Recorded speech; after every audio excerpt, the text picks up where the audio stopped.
nuevo ciclo del año 2022. Bueno, es un gran placer presentar a Cristina Sedia y a Alberto Quintáns, conocidos y amigos desde hace años.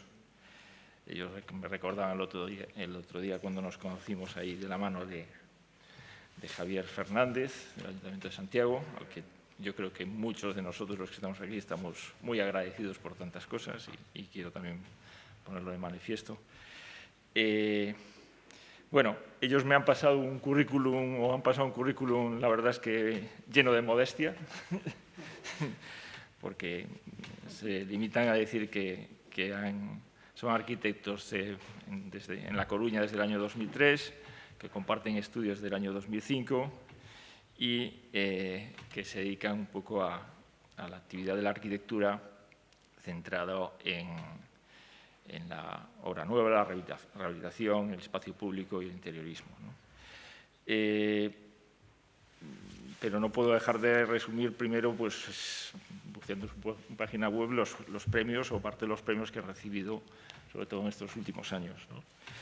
Uno muy querido un poco por todos nosotros, creo también, que ya es de hace años, que es el de su actuación en el espacio público de San Fructuoso, ¿no?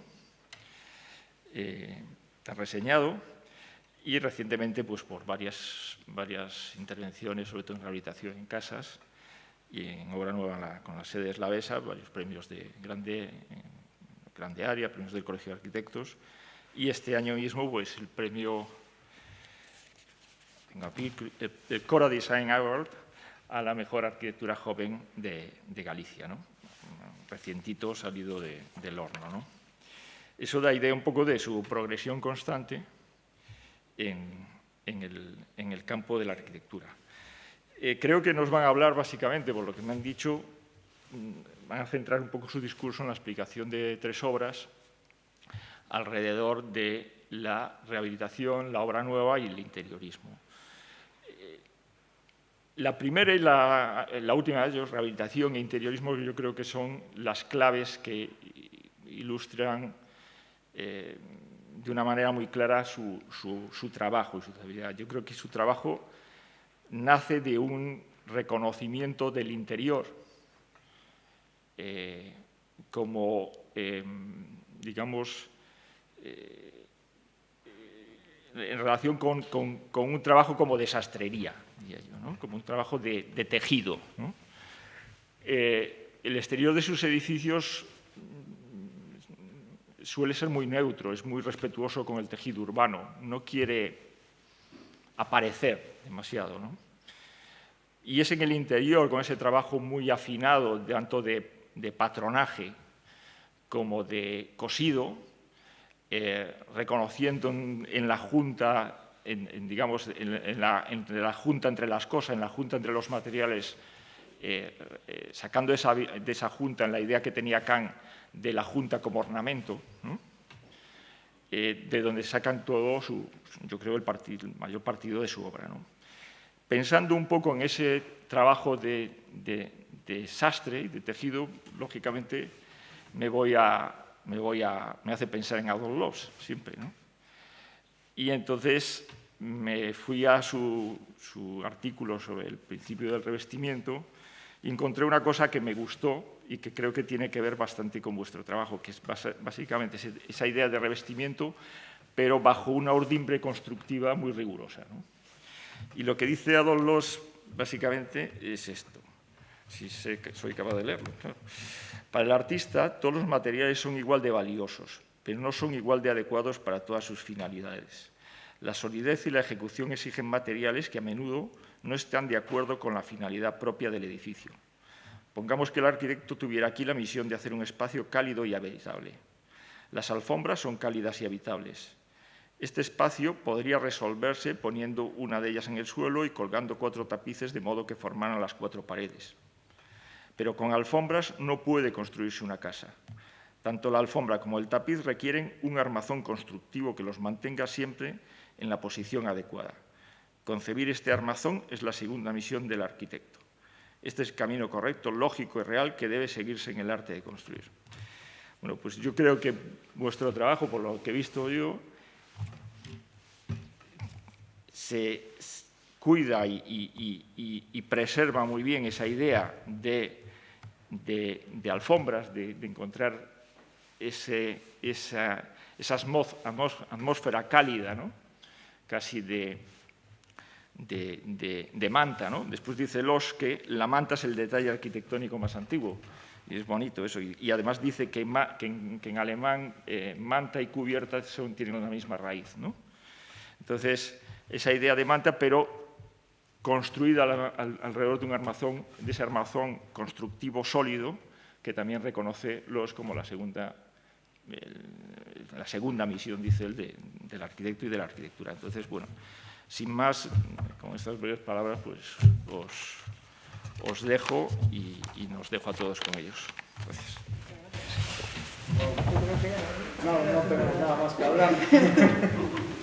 José, muchísimas gracias.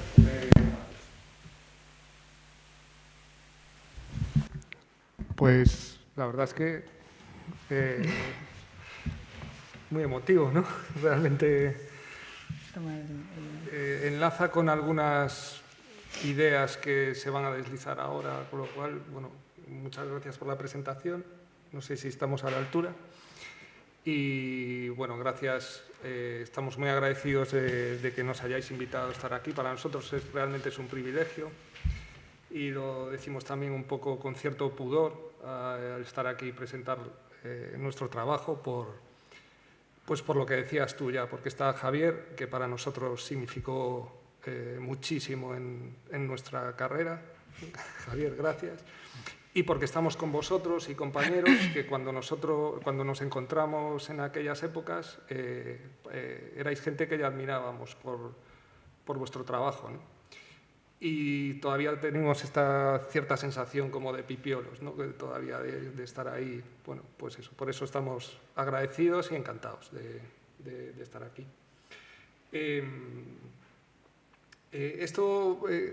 Estas situaciones son una oportunidad genial para, digamos, tener una visión de lo que estamos haciendo, ¿no? En esta vorágine del día a día, un poco esquizofrénica, y de parar y un poco repensar cómo estamos trabajando y hacer un poco de orden en nuestras ideas.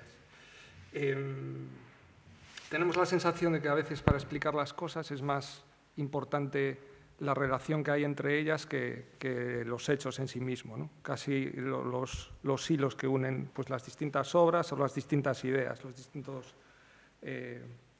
pensamientos. Muchas veces nos preguntan cómo trabajamos, ¿no?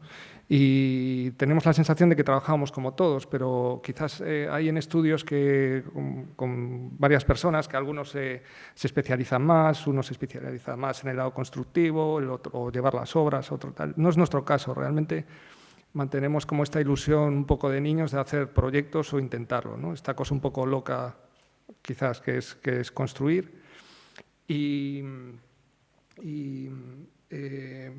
Quizás el título de la charla, que es al hilo de nuestra conversación, tenemos la sensación de que nuestra forma de trabajo es una conversación entre Chris y yo todo el rato sobre, pues, estos temas que nos apasionan o los problemas y tal, y que de ahí es donde van saliendo, pues a veces se van materializando en las distintas obras.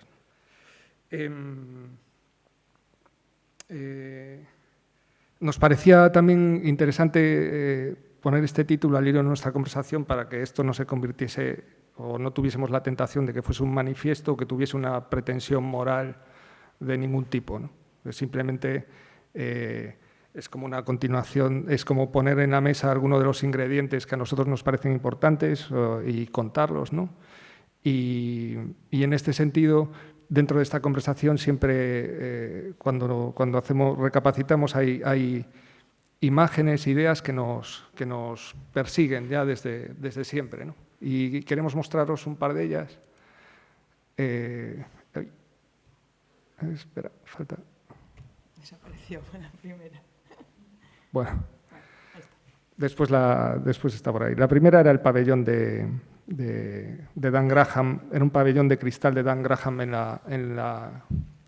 en Oporto, en el Serralves de Oporto, y que salimos reflejados, después saldrá, ¿no? Y lo que nos gustaba, y había una idea muy importante para nosotros, que es la idea del reflejo entendido que esa instalación, una instalación muy precisa y tecnológica, pero realmente jugaba a reflejar el contexto y que ponía en manifiesto y en reverberación el contexto, desapareciendo completamente. Después hay otra imagen, que es la segunda, que era esta, que es esta piedra, que realmente es un tabique de ladrillo, y que esta, para nosotros la llamamos el concepto de la erosión, o de cómo el contexto, el entorno, es capaz de imprimir o de darle forma al objeto o a la idea en sí mismo, ¿no? De estas dos imágenes salía otra vez el contexto, que enlaza con lo que un poco comentabas tú de la sensibilidad a lo urbano o que es el entorno de las horas.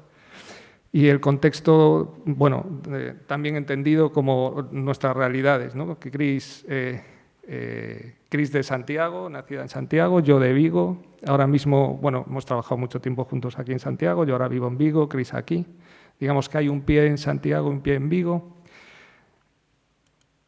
Nuestros contextos son así de radicalmente distintos, pero para nosotros también extremadamente interesantes y curiosos, ¿no? La comparativa siempre o esa visión.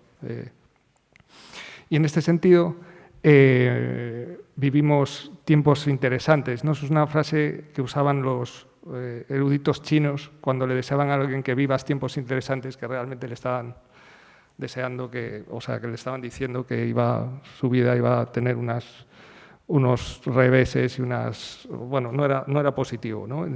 O al menos inquietante, ¿no?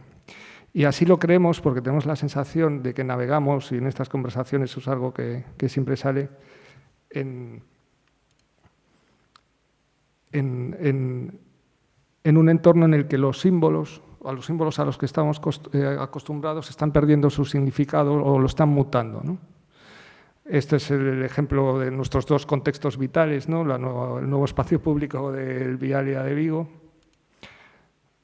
bueno, en confrontación con este símbolo que también ha mutado su significado, ¿no? Entonces, digamos que navegamos con lo que hacemos en un entorno cambiante todo el rato y que intentamos entender cuál es su significado, ¿no? Porque a veces los mensajes quizás sean un poco contradictorios. No traigo a colación esto porque esto es un chascarrillo, pero la frase no tiene desperdicio, ¿no? Que es: el faro corona la plaza central de la zona de restauración y permite contemplar la ría.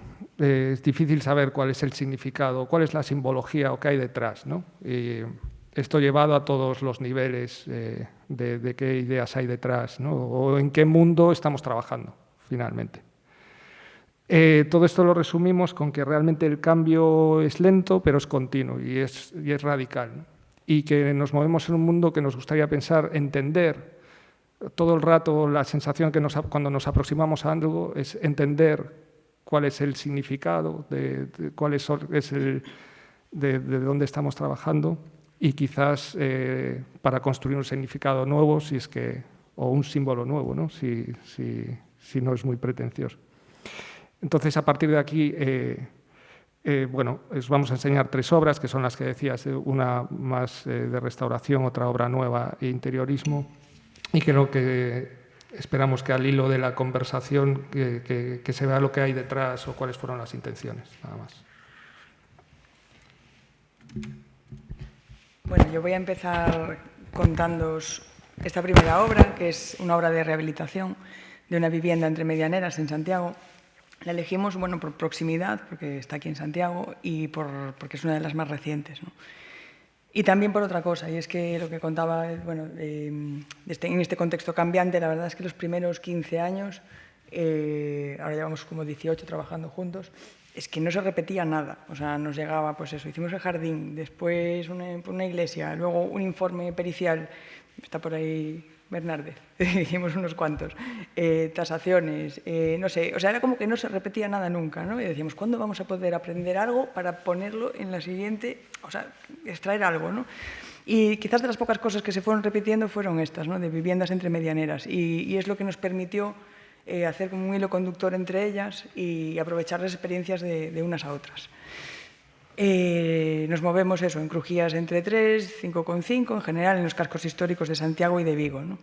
Y pongo estas 3, se movió solo. Yo no sé si estará programado, porque... Bueno. Lo que sí que es otra de estas ideas de las que hablaba antes Alberto, de un poco obsesivas, era el momento en el que en una obra de estas características, cuando está vacía, la luz llega al suelo, ¿no? Entonces tenemos siempre la sensación de que si cuando acabemos la obra no llega al suelo la luz, es culpa nuestra, ¿no? Porque si ya llegaba, pues nosotros tenemos que hacer algo para que eso sea posible, ¿no?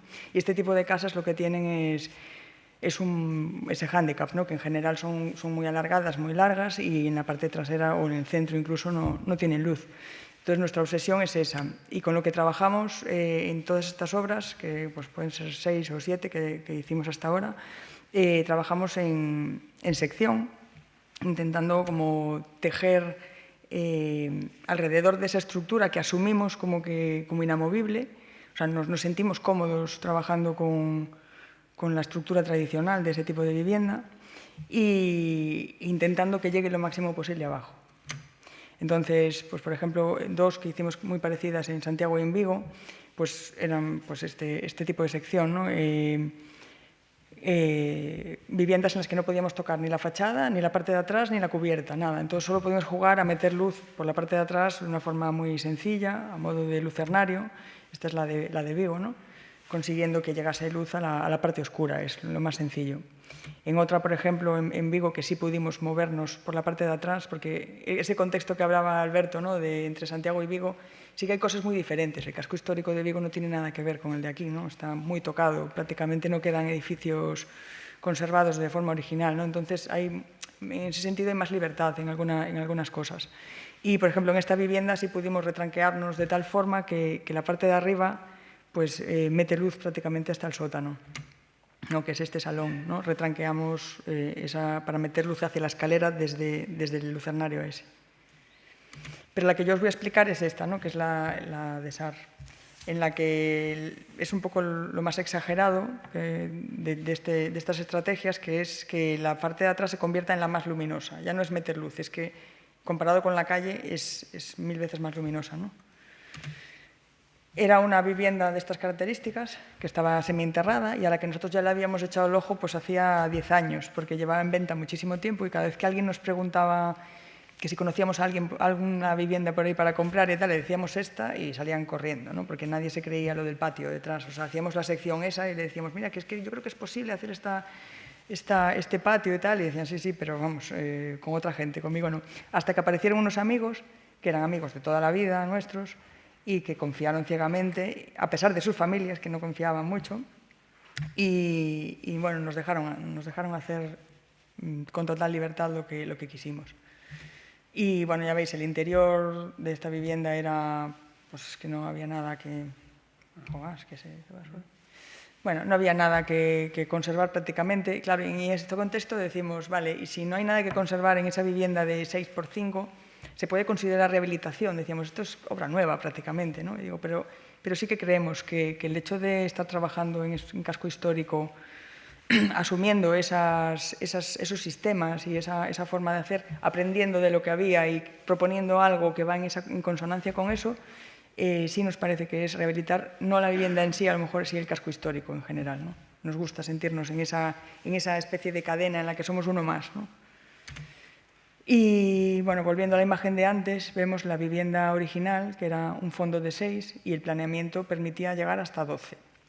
Entonces, lo que hicimos fue aprovechar el volumen total permitido y hacer el anexo de 20 metros que se permitía en la parte de atrás, ¿no? Escalonamos el terreno para que fuese más aprovechable y nada, metimos además luz en esa zona central, aprovechando cuando teníamos que conservar las huellas de ese muro, hicimos como una especie pues, de herida entre lo nuevo y lo viejo, ¿no?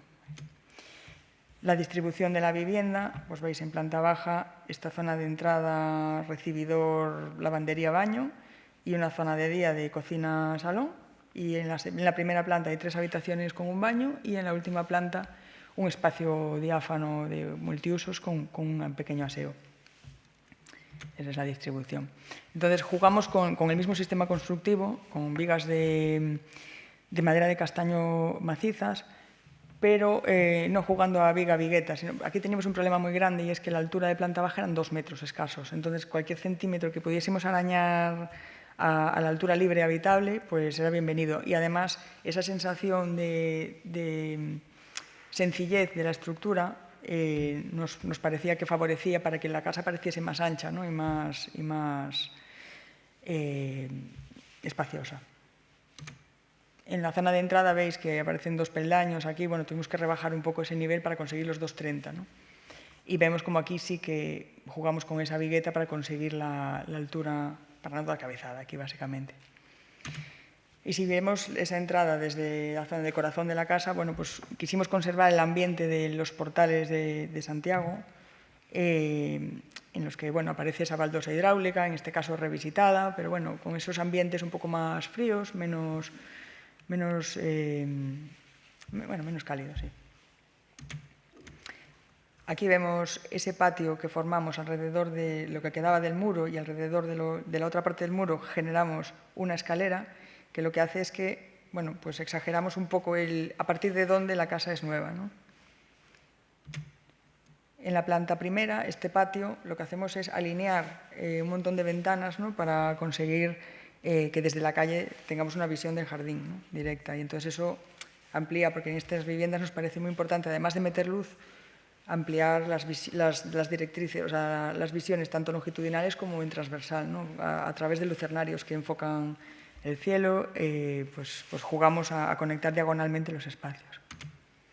Y lo mismo en el corazón de la casa, ¿no? Que esos corazones tan oscuros normalmente, que nos centramos en las fachadas, pero si hacemos esas diagonales donde vemos esos lucernarios y aprovechamos y metemos un hueco, pues esta zona es luminosa. Y al llegar arriba, pues el patio pues nos da casi sensación de estar fuera, ¿no? Con la cantidad de luz que proporciona. También otros trucos de esta vivienda y de otras que vamos explorando en cada una de ellas es, bueno, pues para conseguir mayor altura, pues por ejemplo aquí dejamos vistas las vigas, pero metemos falso techo en la parte de abajo para evitar esa sensación como de cueva, ¿no? Que se crea en las zonas bajas con las viguetas vistas.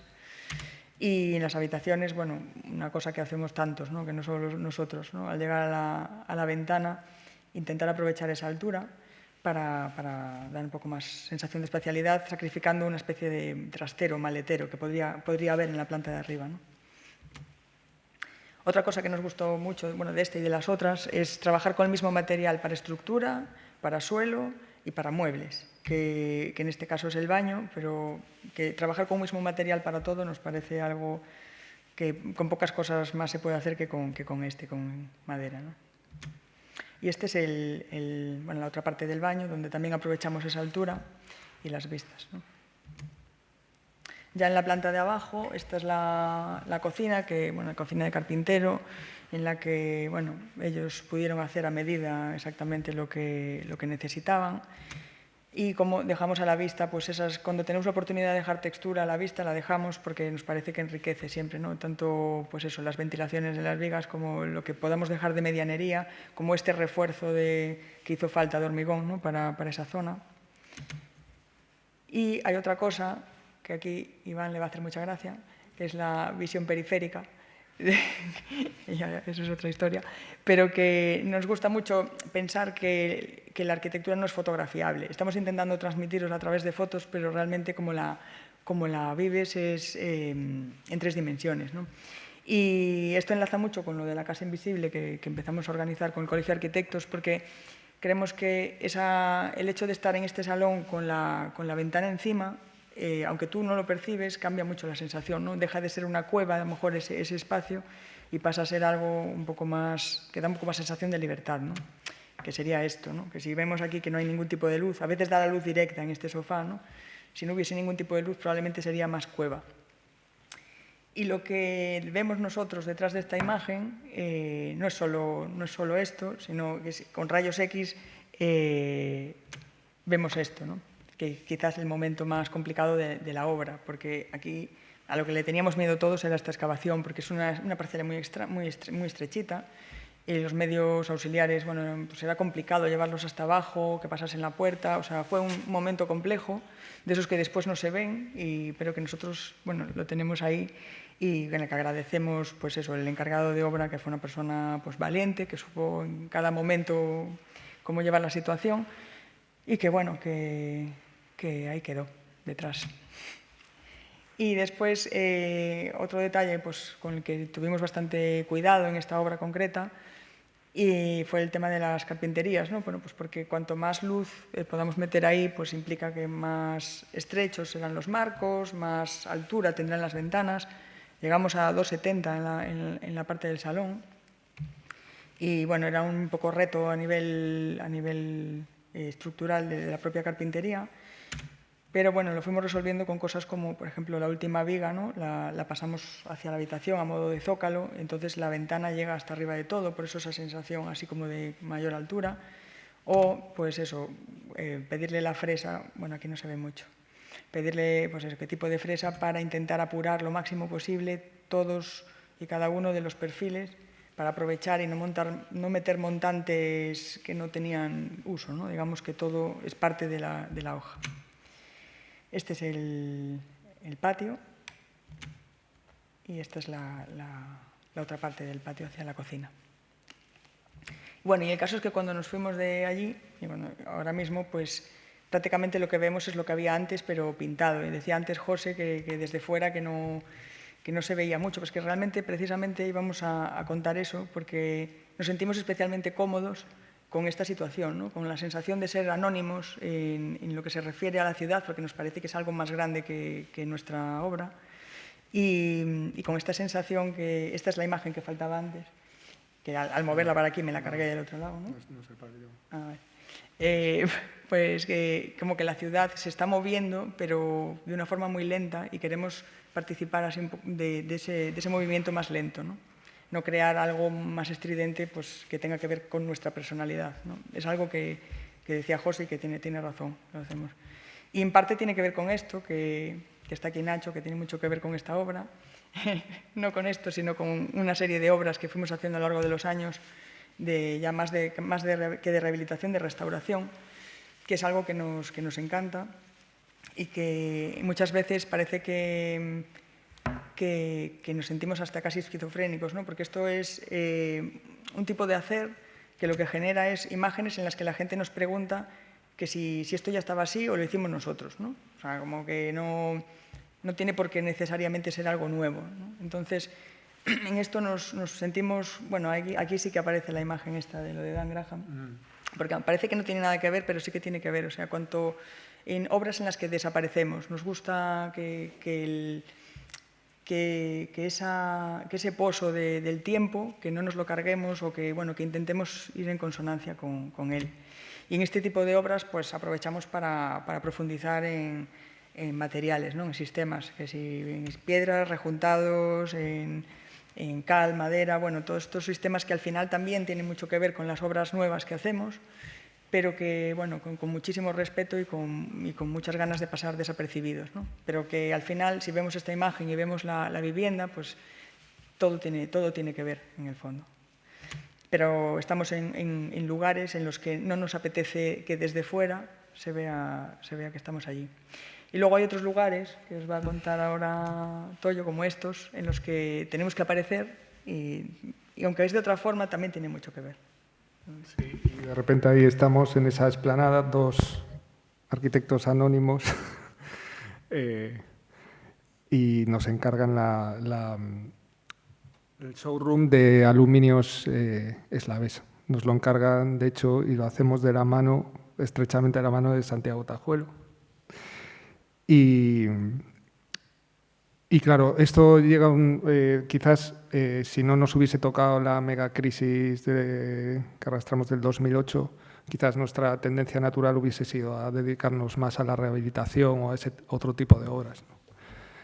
Pero de repente aparecen estas oportunidades que en principio te descolocan un poco, pero que al final creo que nos reconocemos igualmente nuestra forma de aproximarnos, ¿no? Y el encargo es Aluminios Eslaves, es una empresa en Padrón muy potente, bueno, esto es en Valga, ¿no? Una empresa muy potente de aluminio, que siempre tuvo aluminio dedicado a la construcción, pero su fuerte era el tema industrial, pero un momento que decide darle un impulso al tema de la edificación y por lo tanto sienten que necesitan un showroom para mostrar su producto y traer técnicos, ir allí y digamos que abrir la fábrica a su clientela, ¿no? En esta aproximación nosotros teníamos una ventaja que nosotros somos clientes de este tipo de visitas, ¿no? Y esto también es la misma fábrica, es decir, con otros ojos, ¿no? Esto es a lo que estábamos acostumbrados cuando íbamos a un showroom de aluminio, ¿no? Esta cosa terrible. Y para nosotros, lo que teníamos en la cabeza es que si tú realmente, y es lo que le contábamos a ellos, que si quieres poner algo en valor, realmente casi es esta idea de musealizarlo, ¿no? O ponerlo en valor de verdad, ¿no? Esto es una visita que hicimos a Finsa, pero no tiene que ver muchas veces, y cuando visitas a talleres o todo esto es curioso porque estás viendo un material, pero muchas veces en el entorno, las oficinas, el lugar de entrega, no solo no lo ponen en valor, sino que ni lo utilizan para sus propios edificios, ¿no? El material y demás. Y para nosotros siempre hay como situaciones tangenciales que son, por ejemplo, como entra la luz aquí, que nos parecía lo más maravilloso del mundo, ¿no? O cuando vas a ver un proceso industrial, pues se producen estas situaciones que nos parecían bestiales. Así se lo contábamos a la propiedad. Le decíamos que si tú trabajas con un material como puede ser este, lo ideal del edificio, que nuestra pretensión o lo que nos hace ilusión sería llevarlo a sus condiciones máximas de tensión, de expresar lo máximo del material, ¿no? Esta era la metáfora que utilizábamos. Esta es la realidad. Estos son los tochos de aluminio antes de conformarse. Y esto es lo que conseguimos, que esos montantes pues, tienen unas peculiaridades, que eran sus dimensiones máximas, pero también el reflejo, que nos lleva otra vez al pabellón, a la imagen del pabellón del Serralbes. El reflejo como parte muy consciente del proyecto, ¿no? El desarrollo de todo el plano de fachada, no solo del aluminio. Y el contexto, otra vez, ¿no? Realmente es como esta situación, iba a decir agraria, pero ya no, que mini parcelas de una persona que empieza a tener éxito, empieza a comprar parcelas y de repente genera un polígono industrial con la vía del tren y con la ribera del río. Esta es la nave, estas son las naves de Valga en Eslavesa, esta es la vía del tren. Y estas situaciones que os decíamos antes de cuál es la lectura del contexto aquí. O sea, ¿cómo se entiende esto, ¿no? Bueno, es algo muy de aquí quizás, ¿no? De este núcleo de viviendas, las naves, la vía del tren cortando todo, esto ya son parte del río, un campo de fútbol, al lado Uro haciendo pruebas con los camiones militares, ¿no? Y aterrizamos ahí y buscando las referencias de saber un poco cuál es, qué podemos hacer, ¿no? Aquí veis el edificio en obra todavía. Y entonces se produce también esta situación que siempre comentábamos que es como muy de aquí también, que es los muros, ¿no? La fábrica tiene todo un muro kilométrico perimetral de bloque y lo que pase dentro de los muros, ¿no? Todas las casas con sus muros, y ese es un poco el espacio público que se va generando aquí, ¿no? O cómo te relacionas con los demás. Y los tochos acopiados contra el muro, los tochos de aluminio. Y esta es casi la parte más radical, si os lo digo, del proyecto, que es abrir, cambiar la puerta, abrir la entrada, tirar ese muro, ahí está la propiedad. Esto casi fue un reto, nos llevó muchísimo tiempo, o sea, no importaba el edificio, pero al final hay esta cosa tan interiorizada, tan cultural, ¿no? de abrir esa puerta en ese muro, ¿no? Y el proyecto nace precisamente de eso, o sea, el edificio realmente estamos haciendo algo aquí que no le interesa a nadie, pero ahora sí, queremos enseñarlo, y entonces lo que planteábamos es que realmente teníamos que actuar en la forma de entrar. Esto tenía una entrada única que era solo de camiones, por la que te podían atropellar si tú ibas a visitar la fábrica. La idea es aprovechar este parking, espacio exterior previo que tenían para hacer una entrada de camiones y otra entrada peatonal. El edificio, al fin y al cabo, no solo era el showroom, sino el acceso peatonal para los visitantes, incluso para trabajadores a la fábrica. Planteábamos una plataforma que resolvía pues esta cuestión de la puesta en valor y contactar con una calle que no está urbanizada, con distintos niveles y con problemas de inundación también. Y el resto lo que nos planteábamos era usar la tipología, o sea, coger el muro que hay allí y con la parte de bloque casi, y con eso construir la parte sólida del edificio y después vestirlo con todo lo que se estaba produciendo ahí, que son toda la carpintería de aluminio y las ventanas. Y esta es la propuesta, o sea, es romper el muro que genera pues, las partes sólidas de los forjados y dinteles, y después veréis la sección, y el resto lo tejíamos allí y lo fabricábamos. Y después este espacio, que no conseguimos hacerlo abierto al exterior, que nos parecía como el espacio, el recibidor de la fábrica, ¿no? Pero que todavía, o sea, fue imposible realmente conseguir hacerlo abierto, ¿no? Y regalarle algo a un espacio de entrada, de acceso.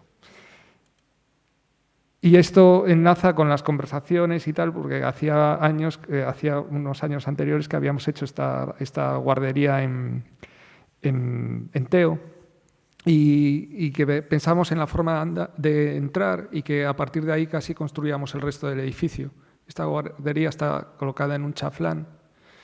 Y la idea, aunque al final tiene este cierre, es que cuando está abierta esto se convierte como un espacio de espera exterior y de juego, ¿no?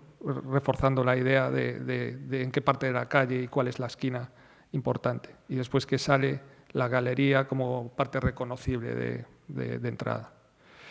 Volviendo al edificio, esta es la propuesta final. Decidimos colocarlo aquí. Este es el acceso, esta era la plaza que al final se cerró, por lo tanto hay un acceso peatonal por aquí, pero digamos que reorganiza y es la cabeza ahora que recibe al visitante. Tiene dos plantas, la planta baja es la plaza previa, el atrio de entrada, que es el que distribuye un primer salón de actos, este es el núcleo de aseos y servicios, ascensor, y se pasa directamente al showroom donde se ve el producto y sala de reuniones y se sale a la fábrica o se sube a las oficinas en este espacio de recepción. Y en planta alta la escalera que se quiebra y el descansillo se convierte en un previo de espera o de reunión un poco más informal y ya se llega a la zona de oficinas en la que pues gracias a Santiago pudimos investigar realmente con nuevas formas de trabajar, cómo, después lo veréis en las fotos, ¿no? Cómo agrupar a los equipos o aislar y un poco la dirección y demás. Y esta es la sección y que realmente lo interesante, que también está aquí Daniel de Rodiñas, que con prefabricado, porque para nosotros... O sea, el planteamiento era usar todos los kilómetros de fábricas que hay son prefabricadas de hormigón. De hecho, había el modelo Paco de Cercha porque a él le gustaba darle unos toques y tal. Pero nos parecía interesante. O sea, nos parecía que teníamos que coger y construir como se construía allí y lo único que cuidar muchísimo y engalanar el edificio con la piel de vidrio. Y lo que nos parecía y descubrimos aquí que al final no se distinguía muchísimo de trabajar con estructuras tradicionales, porque al final te enfrentas a un sistema constructivo con su propia lógica y lo que intentas es pulirlo y llevarlo al extremo, pero digamos que lo que cambia es el material, pero la aproximación es casi la misma que aquellas vigas de madera. Y después la idea es el esqueleto con el prefabricado que se hace siempre y lo único poner en valor pues estos elementos. Esta es la fachada y que la fachada, digamos, que va transmitiendo la sección de los espacios de reunión que hay atrás, ¿no? Y que ya que nos conocemos el sistema, intentar llevarlo al límite de la expresión que nos interesa, ¿no? Y pues eso, esto es marcando pues, los distintos espacios que hay en el interior, ¿no? Y hay una parte en la memoria que decíamos que el edificio se enfrenta sin prejuicios al contexto cercano, ¿no? Realmente se abre y es transparente, digamos, con el contexto un poco caótico, pero da la sensación de que se convierte un poco en un faro que también lo ordena.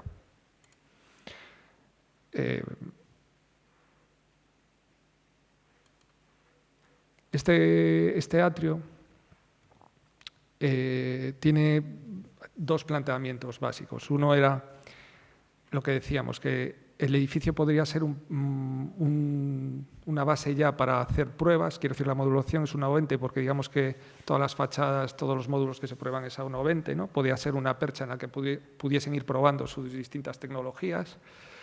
Otra es llevar a máxima expresión estos montantes que se fabricaban de una tirada, tiene 10 metros, creo. Y otra es que, aparte de que queríamos manifestar la capacidad tecnológica de los propios cierres, también darle un sentido desde el punto de vista energético, ¿no? Entonces, el funcionamiento del edificio básicamente es el atrio, que es un captador solar que reparte con un recirculador de aire que reparte y complementa la climatización con un ahorro de un 20% aproximadamente, que tiene ciclo de verano y ciclo de invierno. Con esto todo llevaba un control domótico y pensábamos en todos estos sistemas de, bueno, cómo podíamos usarlo a nuestro favor. Esta es la sección constructiva, realmente, donde se ve que el planteamiento de la fachada es una única capa de vidrio, pero sabíamos que teníamos un problema de soleamiento en la fachada sureste, principalmente, que es la que se ve en el alzado principal, y aparece una segunda capa de estores que hace como esta doble fachada como de aeropuerto, ¿no? Con un sistema de ventilación que en principio es solo ventilación, puede llegar a ser climatizado, pero lo que hace es mover el aire y hay un aro perimetral superior que regula la propia ventilación del atrio. En el caso y por otro lado, la recirculación del aire capta el aire caliente del atrio y lo redistribuye por las oficinas o por el showroom. Esta es la sección por las oficinas. Digamos que solo se ha equipado el forjado intermedio. Estos son los conductos que distribuyen ese aire del que hablábamos antes, tanto a la zona de showroom como a la zona superior, que se deja con el panel a los alveolar vista y sin más. Todo esto porque digamos que hay una idea muy formal de llevar al extremo, pero nos lo tomamos muy en serio desde el punto de vista tecnológico y sabíamos que teníamos que cuidar muchísimo esa fachada, porque además los arquitectos somos famosos por conseguir que la gente se abrase un poquito detrás de este tipo de fachadas. Entonces estudiamos todos cada uno de los paños y las orientaciones con un ingeniero, porque digamos que todo el fluido, el aire y el cálculo del movimiento de los fluidos es bastante complejo, y lo que le pedíamos son los gradientes que tendríamos según los tipos de renovaciones y el flujo que tuviésemos de aire en la fachada, ¿no? Todo esto para decidir qué vidrio íbamos a colocar, porque teníamos claro que queríamos hacer una fachada transparente. El hueco y el vidrio tenía que ser transparente, entonces dependía del grado de reflexión, el grado de transparencia, con la posibilidad real de ventilación, ¿no? Este es el sistema este es el aro superior, que se ve como el muro cortina pasa, y todo el aro interior que se abre para ventilar. Y esto nos recordaba muchísimo al invernadero. Está Toño aquí. Gracias, Toño. Esto fue una de nuestras primeras obras también, que le tenemos muchísimo cariño, y que parece una chorrada, pero es que aquí nos volvimos locos estudiando incluso estas galerías que hay tanto en París, ¿no? Cómo hacen microventilaciones para evitar las condensaciones en todas estas perfilerías, en todos estos sistemas del volumen central más alto, con las ventanas que se abren para producir toda esa circulación. Y al final, de repente, nos vemos en otro contexto utilizando, digamos, los mismos criterios o las mismas excusas, ¿no? Esta es la fachada en la que hay dos líneas. El Lestor baja, hay una línea horizonte que que se rompe la fachada para bueno, que es donde están las puertas, ese nivel, y también para arreostrarla horizontalmente, en la que usamos un perfil industrial, que es el perfil que se usa en los chasis de algunos camiones, un perfil de 50, pero es que es muy curioso, porque lo levantas con la mano, parece que te vas a quedar ahí pegado, que es el que da inercia en el sentido horizontal a la fachada y que para nosotros pasó a jugar también formal y ser muy importante en el atrio. Este es el sistema de ventilación y esto es hasta donde baja el store, que si bajan enteros, digamos que genera esa cámara de movimiento de aire. Y finalmente, nada, enseñaros el edificio, dar un paseo, digamos que esta es la plaza de aproximación, que al final apareció pues, la pelea del cierre muy leve porque no pudimos cerrarla. La trasera del edificio, un poco que se relaciona directamente con la fábrica y con todo el trabajo que allí se hace. Estas son unas carpinterías que se acaban de desarrollar y que se instalaron allí. Realmente hay bastante tecnología en muchísimas de las juntas y despieces. Distintas texturas de vidrio, pero siempre dejando visible casi el sistema, ¿no? Esta es la entrada y cuando entras en el hall accedes a la sala de conferencias. Aquí hicimos un experimento que funcionó bastante bien. Bueno, todo esto es moqueta, pero el techo es todo un panel acústico. Estas lamas es perfil que teníamos allí al lado de la fábrica. Íbamos a chafardear allí, ver qué perfiles podíamos robar para hacer todo este techo que acústicamente, bueno, que alberga todo de instalaciones, pero que acústicamente funciona estupendamente. Y a nivel de acabados sin interiorismo, también robábamos, todo está hecho con panel composite, pensábamos mucho en el paso del tiempo, las pinturas, el que el edificio no se sobase, y pues eso, robábamos. Quiero decir que, digamos que todo salía de las naves, que usamos lo que se producía allí, realmente. Este es el showroom, esto es la sala de reuniones, otra vez con este techo. Volvemos al atrio, subimos esta primera zona de estar y de reunión, ¿no? Con su marco, digamos. Y esto es la primera sala de reuniones, que es como, digamos, la sala del capitán, ¿no? Viendo todo. Y lo que hablábamos de la oficina, pues el tema de la luminosidad, el tema acústico con la moqueta, pero oficina horizonte. Y con estas pruebas de cómo trabajar en equipo, con mesas de reuniones de pie, bueno, fue muy interesante el tema cómo se organizaban estos equipos. Y lo que os decía del material llevado al extremo, en los baños y en la conformación de, bueno, hasta los espacios interiores, el composite, el perfil y demás. Y ahora, hablando de interiores, llegamos a la tercera hora. Y esta es la última que os vamos a contar.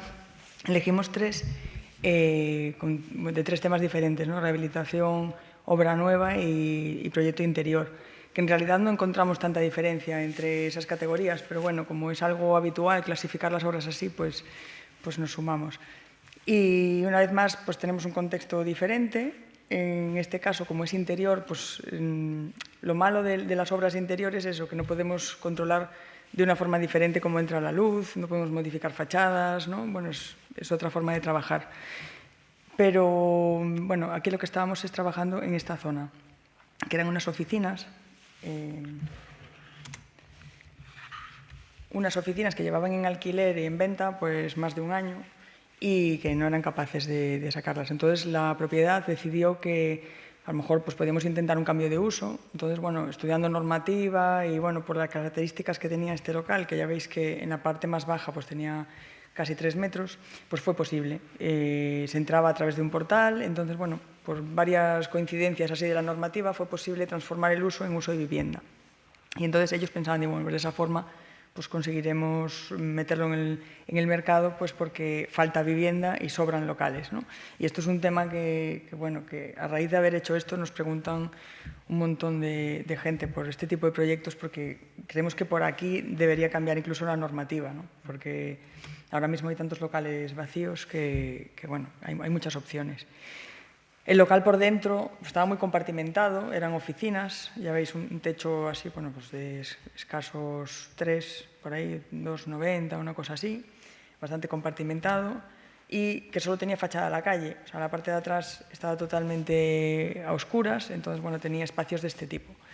Entonces, claro, nosotros la verdad es que habíamos tenido mucha suerte en los proyectos de interior hasta ese momento, porque siempre nos encontramos, pues, por suerte, cosas que tenían unas preexistencias que lo que había que hacer era limpiar, poco menos que sacar lo que no quedaba bien y, bueno, pulir un poco algunas cosas y casi ya estaban hechas las obras, ¿no? Incluso, pues esta otra, que es una obra de los años 70, pues al sacar los falsos techos apareció un hormigón de tablilla que debía ser de los primeros hormigones que se hacía en Lugo, y la verdad es que, bueno, aprovechas todas esas cosas pues para dar textura, para agarrarte a ellas y conformar el espacio y sacar potencial de esa luz de la que no podíamos sacar más, porque no podemos tocar las fachadas, ¿no? O, por ejemplo, pues eso, encontrar las carpinterías que aparentemente eran para tirar y al pulirlas pues aparecen cosas muy interesantes. Pero es que en este caso, de repente nos vimos como pues con el lienzo en blanco, ¿no? Dijimos, bueno, pues aquí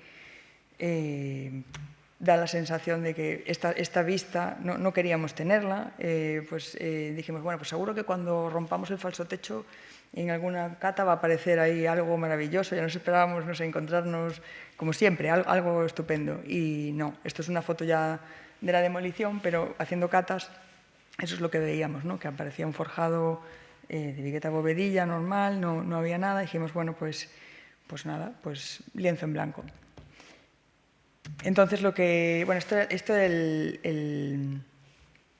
la planta original de las oficinas hacia la calle y hacia atrás toda esa compartimentación de un montón de oficinas pequeñitas, y este es el portal, ¿no? Podíamos acceder a través de un portal de viviendas, que eso también era, a nivel de vivienda, era interesante. Y esta altura, que la mínima era 3 metros aquí, y que podíamos llegar hasta 3,90 sacando el falso techo, ¿no? Pero también había que aislarlo acústicamente, ¿no? Por los vecinos. Entonces, bueno, tampoco eran 3,90, eran 3,80, una cosa así. Entonces, lo primero es pensar, vale, son casi 4 metros, o sea, 3,80, pero realmente cuando lo veías así, decías, bueno, pues tampoco parece tanta altura. O sea, realmente uno puede perder la relación, la escala. Cuando todo es de la misma altura, no somos capaces de ver lo alto que es realmente, ¿no? Entonces, ya desde el principio decidimos jugar con varios tipos de altura, ¿no? O sea, que para poder apreciar la altura máxima teníamos que poder comprimirnos antes, porque así de repente te das cuenta de lo que tienes, ¿no? Por oposición. Entonces, lo que hicimos, bueno, esto fue una especie de Tetris de cuánto podíamos llegar a llevar la vivienda hacia atrás para cumplir con la ventilación de la normativa, cuánto ancho podíamos tener para lo mismo, o sea, meter en hábitat y en todas las normativas que teníamos que cumplir, y al final, bueno, pues lo distribuimos en 4 apartamentos. Uno que tenía una habitación independiente, 2 intermedios que son un espacio único, y otro a la derecha que tenía otra habitación independiente. Todo por los tamaños de fachada, ¿no? A los que podíamos llegar. Porque, claro, si queríamos llegar hasta aquí, la fachada tenía que ser ancha, porque si no, no cumplíamos, ¿no? Entonces, bueno, digamos que con ese Tetris llegamos a esta distribución, y lo que le dio un poco esa vuelta de tuerca para conseguir que la altura se apreciase de verdad fue construir en esta zona central, esto que se ve en gris, que eran zonas bajitas. O sea, nosotros entrábamos en los apartamentos con zona alta, nos comprimíamos debajo de esta especie de altillos, y de repente eras capaz ya de ver el salón. Estos eran los esquemitas que le explicábamos a los promotores, ¿no? Para que, bueno, realmente confiaron en nosotros un montón en esta obra y nos dejaron hacer, la verdad. Fue una obra muy fácil. Esa altura de los altillos, que era lo que teníamos que generar, eran esos 2,20 mínimos para poder pasar por debajo, lo que hacíamos era marcar un horizonte y cambiar los materiales, ¿no? Jugar con unos materiales, pues eso, con más blanco en la zona de entrada, que no había luz, y después jugar con ese horizonte entre unos paneles de Viroc que tenían textura, porque nos obsesionaba eso, conseguir cosas con textura, que no quedase muy plano todo, y unos falsos techos donde la madera que normalmente utilizábamos en el suelo pasaba al techo, ¿no? Para darle más protagonismo todavía. Entonces, con esa altura de 2 metros, pues nos obsesionamos también con llevarla a todos los niveles, y una vez más, pues volvemos atrás, pues que nos recuerda bastante a la sensación que teníamos cuando estábamos con Eslavesa, y cómo esa obsesión por llevar el detalle al máximo, porque es lo que teníamos realmente en una obra de interiorismo de este tipo, el detalle es fundamental, ¿no? Y de hecho esta obra yo creo que marcó ahora un cambio en nuestra mente, o sea, porque ahora digamos que nos vemos obligados casi incluso en obra nueva a llevar el detalle a la escala 1:1, ¿no? Porque nos dimos cuenta de lo fácil que es la obra cuando tienes pensado desde el minuto cero todo, que fue el caso de esta, ¿no? Porque, bueno, de dibujar todos los detalles a escala 1:1, pues después no hay dudas, ¿no? Y eso para nosotros fue una lección. O sea, digo, hablo ya del acabado de todo el amueblamiento, las cocinas, todo. Lo que hacíamos era, pues eso, el zócalo de Viroc, un entramado de madera de castaño y unos paneles contrachapados. Luego, en la zona de la ventana aprovechábamos para meter la calefacción. Aunque había suelo radiante, metíamos un refuerzo por la altura de las ventanas, y luego unas ventanas de mucha mejor calidad, que lo que hacían era que, bueno, aparte de que acústicamente funcionaba mucho mejor, porque antes escuchaba todo lo que pasaba en la calle, bueno, de hecho, una anécdota muy bonita fue cuando uno de los dueños entró, una vez acabada la obra, y lo que más le llamó la atención fue el sonido, ¿no? Porque antes no eran capaces de trabajar ahí, porque ellos habían trabajado ahí. Aquí también tenemos que agradecer a Santiago su asesoramiento, porque la verdad es que esas carpinterías funcionan de maravilla. Y esto es el resultado final en el apartamento de la izquierda, en donde, bueno, esa medianería pues generaba una forma un poquito más irregular. Los dos apartamentos centrales son así, donde la habitación, como es un espacio único, metíamos la habitación a otro nivel para crear por lo menos una diferenciación espacial. Y luego el de la derecha, que tenía aquí la puerta para la habitación. Y desde fuera prácticamente queda igual, solo que las ventanas pues tienen un despiece mucho mayor para permitir mayor ventilación y, bueno, y paños más altos, porque aprovechamos hasta arriba de todo. Y seguimos teniendo estas vistas, pero bueno, tamizadas por zonas, o sea, esto se puede abrir por zonas o girar independientemente, ese horizonte, y cómo pasamos de esas zonas comprimidas a esos techos altos, ¿no? Y al final nos damos cuenta de que, aunque el lienzo estaba en blanco, los que no estábamos en blanco éramos nosotros, porque aquí de repente encontrábamos referencias en la propia obra, nos dábamos cuenta de que acabamos hablando de Eslavesa, de la estructura de SAR, de la vivienda y de cualquier otra vivienda que estábamos utilizando casi exactamente igual aquí, incluso de obras de restauración donde aparecían artesonados, ¿no? Que es algo con lo que no jugábamos nunca, pero el hecho de mirar para el techo y de darle protagonismo, pues es algo que hicimos aquí y no habíamos hecho. Aquí cambiamos también el material, o sea, todo es castaño, laminado en este caso, pero en esta zona le metimos un tablero de sicomoro, que al final, como los dos amarillean, es como también pensar cómo va a envejecer esto, ¿no? Y que todo tenga, que pensemos cómo va a pasar el tiempo por este sitio. Esto es ya desde el altillo, que en los dos extremos el altillo prácticamente lo que tiene es un uso residual, ¿no? Pues si viene un invitado, tiene un colchón allí y tal, bueno, pero los dos del centro son los que tienen la habitación arriba. Esta es una de las zonas de entrada donde entramos con la altura total y nos metemos debajo para después que esta zona de aquí nos dé esa sensación. Y la verdad es que también enlaza con lo de la casa invisible, porque nos dimos cuenta aquí de que algo que habíamos leído en neuroarquitectura y todos estos temas que nos interesaban tanto ya en esa época, pues que de verdad era cierto, porque habíamos leído que era muy agradable vivir en zonas que combinasen zonas bajas y zonas altas, ¿no? Y realmente en esta obra, nosotros aquí sentados, que era donde estaba, bueno, ya hacia el final, claro, cuando nos sentábamos a ver detalles constructivos y tal, pues nos sentíamos como pues, lo que decían en esos estudios, ¿no? Como esa combinación entre estar en una cabaña y tener la copa de los árboles fuera, ¿no? O sea, nos sentíamos como con una sensación de libertad muy curiosa. Es esta sensación así. Y fue una exploración que yo creo que nos perseguirá también, de esos pensamientos obsesivos. Nada, utilizamos para los baños la misma plaqueta que para todo. Nada. Y luego aquí, en la zona de la habitación, una vez más, llegamos a esos 2,20 metros y desde arriba vemos como algo mucho más grande. Y también nos recuerda a Eslavesa esta sección, ¿no? Que era el atrio con las dos plantas. Y creo que al final todo lo que hacemos está súper relacionado entre sí y estas charlas son la oportunidad para que nos demos cuenta, ¿no? Porque si no, la verdad es que ni lo pensamos, ¿no? Acabo con esta imagen porque es una foto de Luis Díaz, como todas las que acabáis de ver, que nos parece que transmite muy bien la sensación que tienes allí en directo. Pues nada, muchas gracias y esperemos que no nos hayamos alargado mucho.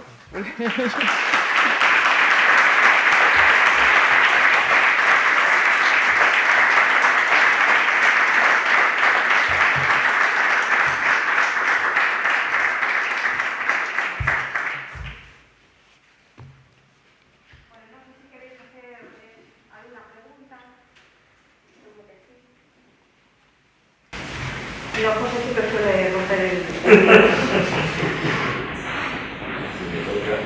Yo... Sí, cuando hablasteis al principio de esa experiencia entre Vigo y Santiago, y después lo comentaste precisamente el trabajo más bien en los dos cascos históricos, me acordaba también de que Villacé el año pasado, también un poco hablaron del trabajo en el casco histórico de Vigo, que yo encuentro diferencias con un poco el estilo pichereiro, como se llama, ¿no? Considerando de rehabilitación, ese cierto detalle que un poco creo que Santiago impregna, ¿no? Y quería que no tanto en los aspectos normativos, sino como los aspectos más reflexivos del tejido, digamos, de estructura de ese casco histórico, incluso de construcción, incluso de la edificación existente, ¿no? de la luz, de un poco ambos mundos, digamos, que aparentemente son muy similares, ¿no? En el histórico, en Galicia pues, son todos similares, podemos decir, pero esos aspectos de matiz que hacen que a lo mejor enfoques después el proyecto de manera un poco distinta. Bueno, la verdad es que, curiosamente, en la de Pez, bueno, en la que pusimos que tenía una sección hacia la parte de atrás diferente, ¿no? Que en Vigo,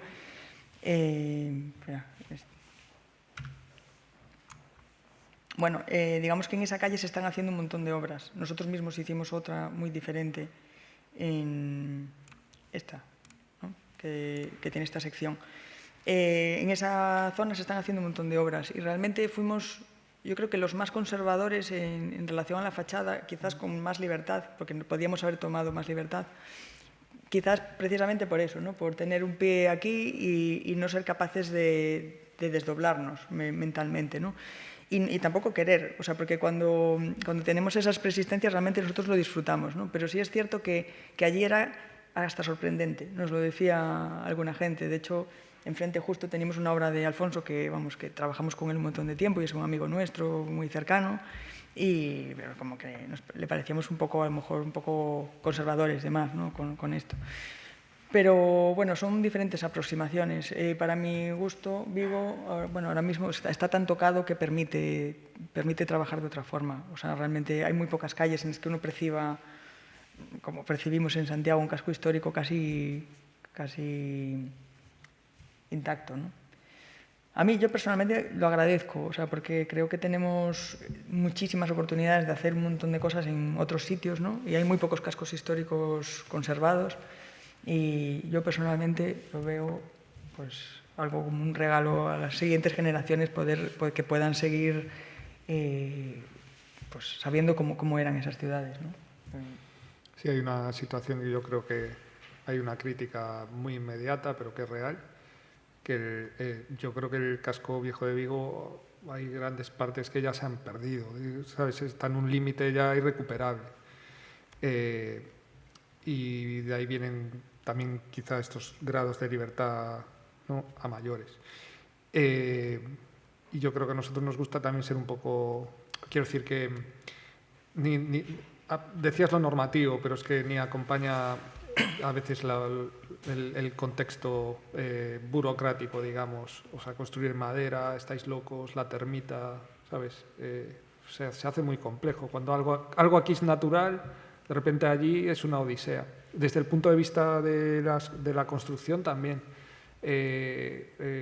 No hay empresas que estén acostumbrados a hacer este tipo de rehabilitaciones con la estructura de madera, ¿no? De repente llega el carpintero como en plan, ostras, vais a hacer una estructura de madera cuando algo aquí está muy normalizado. Es curioso, decimos, no estamos tan lejos, no, nuestra industria no es tan distinta, pues es una realidad, ¿no?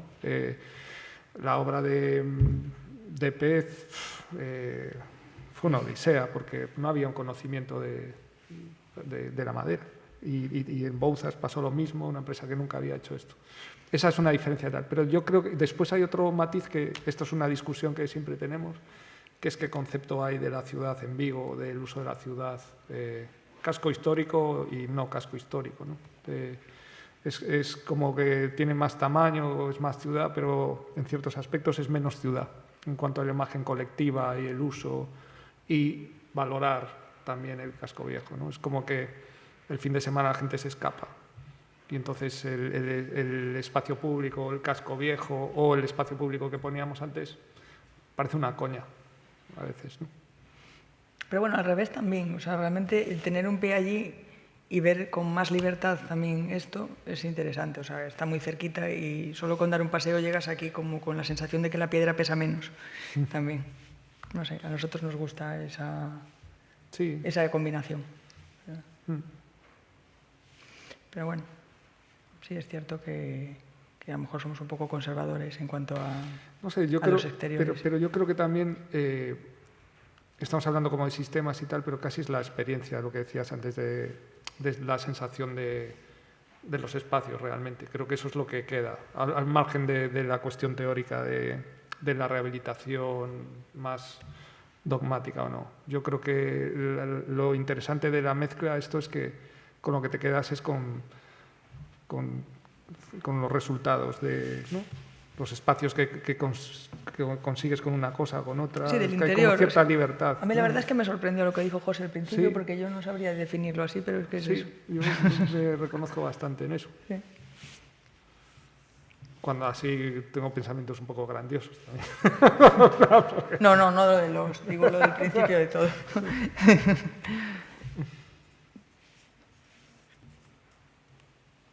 Pero hay una cosa bastante increíble en esto, que es, y lo hablábamos entre compañeros, ¿no? Tan cerca y tan lejos, ¿no?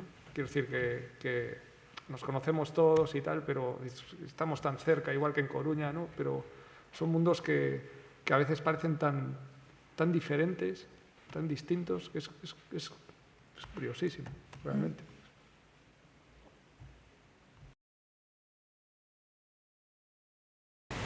Cris, en la ponencia citaste en varias ocasiones hacia la Casa Invisible. Hay muchos que ya sabemos de qué hablas, pero seguramente hay mucha gente de que ha venido hoy o que pueda estar viendo el vídeo una vez que lo colguemos que no sabe de qué estás hablando. Entonces, aparte de que expliques, ¿no?, la edición anterior, la nueva, a mí me gustaría saber cómo surge en vosotros esa inquietud, ¿no? A lo mejor con esos conceptos, de estas cosas que nos contabas, ¿no?, en estos proyectos de congreso, de esa área. Yo creo que nace es cierto, porque como veo tantas caras conocidas, nos parece que todo el mundo conoce lo mismo, ¿no? Pero es cierto que como intentamos buscar el porqué detrás de las cosas, aunque sea a posteriori, que a veces se te ocurre algo, pues lo construyes y luego dices, ¿y por qué hice esto? ¿O por qué me siento bien aquí? Y otra cosa que nos preocupa mucho es cuando de repente un cliente, esto también hay que decirlo, o sea, los clientes que tenemos, pues a veces están muy contentos y a veces dice, pues es que me falta algo, es que no sé por qué, pero en este espacio no estoy del todo a gusto. Entonces, esa sensación de intentar saber qué tiene la gente en la cabeza, o sea, porque muchas veces la gente no sabe lo que quiere, es normal, porque no estás acostumbrado a tu experiencia, ¿no? A haber vivido en 3, 4, 5 casas y luego quieres hacerte una nueva y no eres capaz de verbalizar lo que a ti te sienta bien. Y muchas veces ni lo sabemos, ¿no? Entonces, a través de la experiencia de muchos clientes, empezamos a darle vueltas a eso y decimos, pues tiene que haber una forma de medir esto o de adelantarnos de forma psicológica, ¿no? A lo que la gente quiere, o bueno, averiguar si hay algo realmente universal que nos hace sentir a todos bien, qué es y quién lo estudia y tal. Y de ahí viene, ¿no? Pues el tema de la neuroarquitectura. En la primera edición pues elegimos 4 de las especialidades que las que le habíamos dado vueltas así ya algunas veces, ¿no? Que era, bueno, pues el tema de los campos electromagnéticos, ¿no? Que a veces decíamos, pues a lo mejor hay alguien que se encuentra mal, pues porque hay un campo electromagnético y no es capaz de verbalizarlo porque ni siquiera lo reconocemos, ¿no? O pues neuroarquitectura, pues que estudia nuestras reacciones fisiológicas en un espacio, pues si eso, con un espacio alto nos sentimos mejor, o con uno bajo, con uno puntiagudo, o con uno redondo, ¿no? Curiosamente parece que nos sentimos mejor en los redondos. Y luego el tema de los COPs, que también hablamos, de las partículas que se emiten al aire, los compuestos orgánicos volátiles, ¿no? Que a lo mejor pues, estamos usando una pintura pues, que está generando una sensación desagradable en alguien. Esas cosas queremos saberlas, ¿no? Entonces, todo lo que cae en nuestras manos pues intentamos leerlo, que es inabarcable y probablemente no vamos a llegar nunca a aplicar nada, pero son cosas que nos pueden interesar a todos y por eso le quisimos dar esa forma. Y bueno, en el tintero quedaron 1000 cosas, claro, a ver si en la segunda edición seguimos, ¿no? Pero bueno, hay cosas que son científicas y hay cosas que son pseudocientíficas, ¿no? Pues que tienen que ver con esos campos electromagnéticos, bueno, que de repente llegas a un sitio, tienes que hacer un pozo y que el del pozo de Barrena traiga un zahorí y que funcione y que eso no sea una ciencia, pero que todo el mundo confíe en ellos porque funcionan, ¿no? Entonces eso nos da que pensar y todas esas cosas las vamos metiendo en el baúl ahí de los pensamientos. Bueno, ahí tenemos unas varillas. Bueno, sí, porque hicimos un curso, sí, y funciona, encontramos agua. Pero claro, ahí, claro, como ya no lo puedes razonar de forma científica, pues, claro, pues no, nos cuesta más, ¿no? Pero son cosas que nos interesan, sí. Muy bien. Pues muchas gracias. Gracias.